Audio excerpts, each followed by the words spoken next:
ओम नमः शिवाय। सावन का पावन महीना भगवान भोलेनाथ को अत्यंत प्रिय माना जाता है।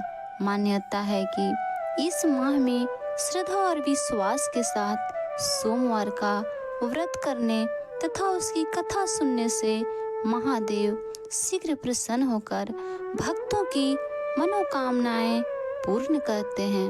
जो भी भक्त सच्चे मन से इस कथा को सुनता है या सुनाता है, उसके जीवन के कष्ट दूर होते हैं, घर में सुख समृद्धि का वास होता है और शिव पार्वती की असीम कृपा प्राप्त होती है।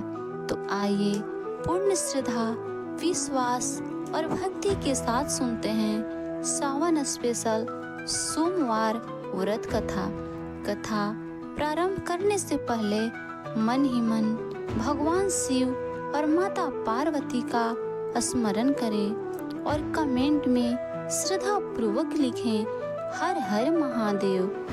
अब आरंभ करते हैं आज की पावन कथा। बहुत पुराने समय की बात है। भगवान भोलेनाथ और माता पार्वती घूमने के लिए निकले। भोलेनाथ ने पार्वती जी से पूछा कि आप 12 महीने के रास्ते से चलोगी या 6 महीने के रास्ते से? तो पार्वती जी बोली, मैं 12 महीने के रास्ते से ही चलूंगी। तो शिव जी ने पार्वती जी से कहा कि संसार के लोगों के दुखों को देखकर आप कोई भी जिद तो नहीं करोगी। भगवान भोलेनाथ के बात सुनकर पार्वती जी मान गई। अब शिव जी पार्वती जी को लेकर चलते हैं। तब रास्ते में देखते हैं एक घोड़ी कष्ट से आ रही थी।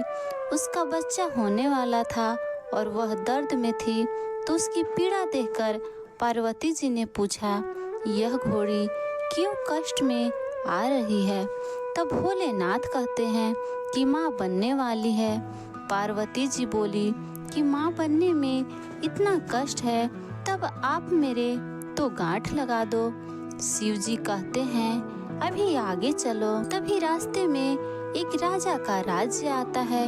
वहाँ दूर दूर तक अशांति और उदासी फैली हुई थी।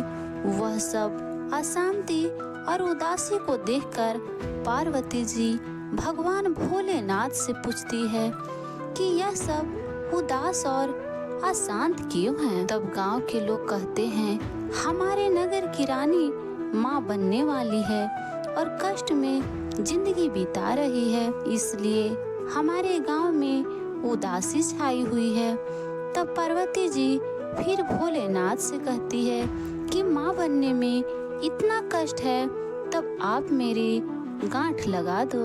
वह भोलेनाथ के पीछे पड़ जाती है, पर शिव जी उन्हें यह बात कहकर आगे बढ़ जाते हैं कि यदि एक बार गांठ लग गई तब दोबारा नहीं खुल सकती। अब जब वह आगे बढ़ते हैं तो देखते हैं कि रास्ते में एक गाय कष्ट आ रही थी।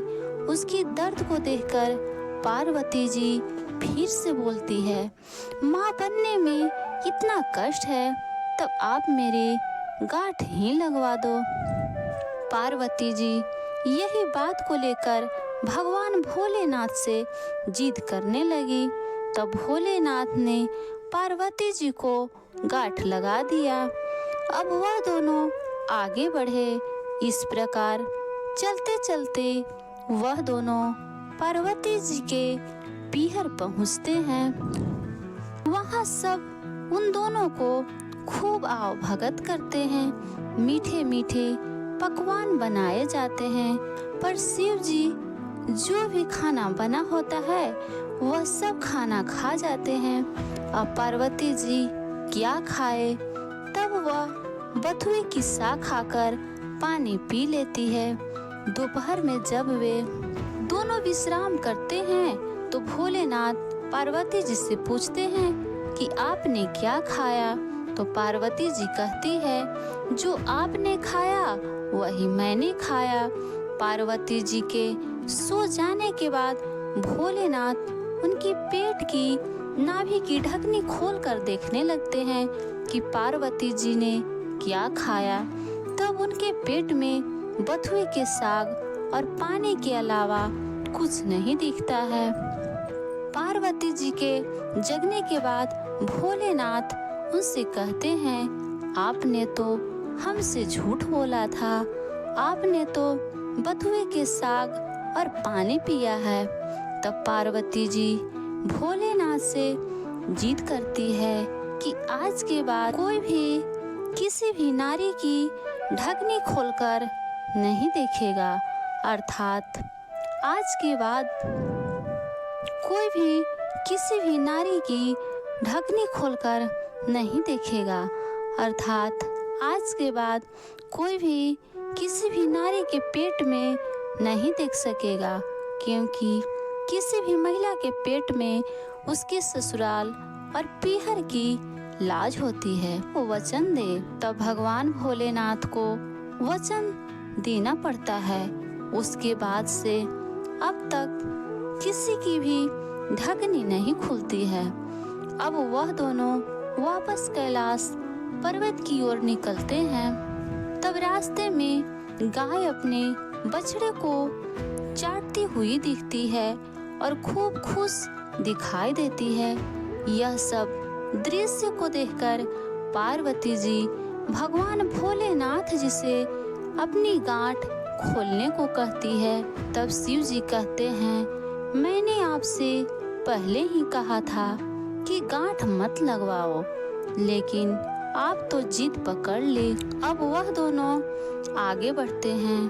तब देखते हैं कि राजा के गांव में खूब ढोल नगाड़े बज रहे होते हैं, मिठाइयाँ बांटी जा रही होती है, लोग खूब नाच गा रहे होते हैं और खुशियाँ मना रहे होते हैं। तब यह सब देखकर पार्वती जी लोगों से पूछती है, यहाँ क्या हुआ है? तो सब बताते हैं, नगर की रानी के यहाँ बेटा होने की खुशी का जश्न मनाया जा रहा है। इसी तरह वह आगे चलते हैं तो उन्हें घोड़े भी अपने बच्चे के साथ खूब खुश दिखाई देती है। यह सब देखकर पार्वती जी फिर शिव जी से गांठ खोलने की जिद कर बैठती है। तब शिव जी कहते हैं, मैंने आपसे पहले ही कहा था गांठ मत लगवाओ। यहाँ मृत्यु लोक में हर एक चीज आपको लुभाएगी, परंतु आपने नहीं माना, आपने तो जिद पकड़ ली। पार्वती जी के फिर हट करने पर भोलेनाथ पार्वती जी की गांठ खोल देते हैं और वह दोनों कैलाश पर्वत पर पहुंच जाते हैं।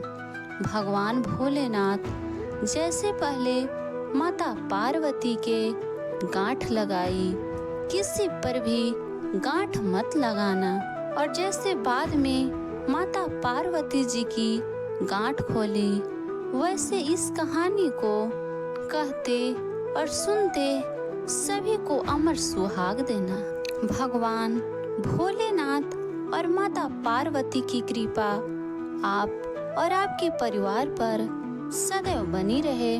यदि आपने यह सावन स्पेशल सोमवार व्रत कथा पूरी श्रद्धा से सुनी है तो महादेव से अपने हृदय की मनोकामना अवश्य प्रार्थना करें। सच्चे मन से की गई प्रार्थना कभी व्यर्थ नहीं जाती। यदि आपको यह कथा पसंद आई हो तो इसे अपने परिवार और मित्रों के साथ अवश्य शेयर करें, वीडियो को लाइक करें और ऐसे ही पावन व्रत कथाएं, भजन और धार्मिक वीडियो सबसे पहले देखने के लिए हमारे चैनल भक्ति टून को सब्सक्राइब करें और बेल आइकन दबाना ना भूलें।